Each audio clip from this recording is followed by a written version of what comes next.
It's time to talk about superheroes for a minute. We all know Superman, Wonder Woman, and Batman. But what about Aquaman? This guy has been around just as long, and he has everything. Superhuman strength, intelligence, durability, endurance, speed, agility, total telepathic control of all aquatic life, and he also has magic powers. I didn't know he existed until 2023. And this, right here, is kind of like the Aquaman of wines. Do you know what this wine is? You'd be surprised what you can learn about a wine just through observation. So let's see what this glass has to say. The first thing we'll do is look at the color. This looks to be a pale ruby color. A pale color means it's a thinner skinned grape, a sensitive type. Let's give it a sniff.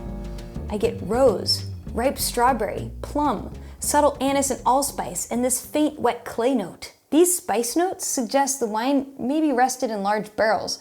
The ripe fruit aromas suggest a warm climate. It's lighter bodied with modest tannins and a juicy burst of acidity. It finishes dry and floral with these candied hibiscus notes. Do you know what this grape is?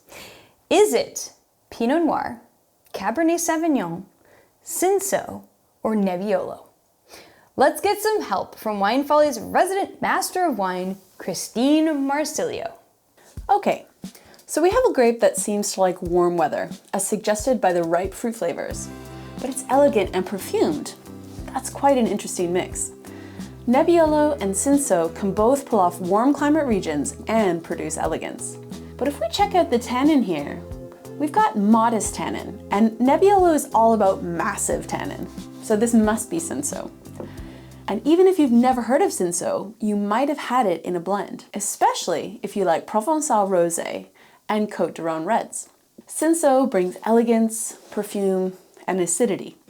On its own, it's a lot like Pinot Noir, but unlike Pinot, Cinsault loves warm climates.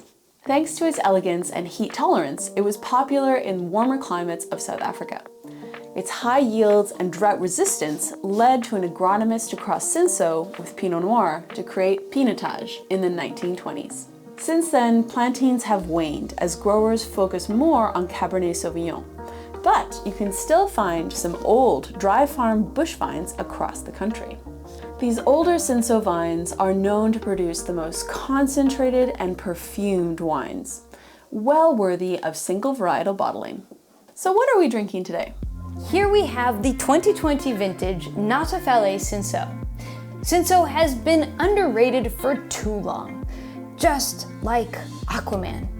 Natte Valleij sits right in Western Cape and Simmonsburg-Parle, a very classic growing region in South Africa. And this winery is quite old, but started again producing wine in 2005 when it was converted back to a winery. For me, this might just be the perfect summer red. Served alongside uncomplicated food. Give me some bread, cheese, pickles, and I will be happy. If you like this segment, definitely let us know. Leave Christine or me a comment. This wine is part of Wine Folly Club. It's a great way to learn by drinking.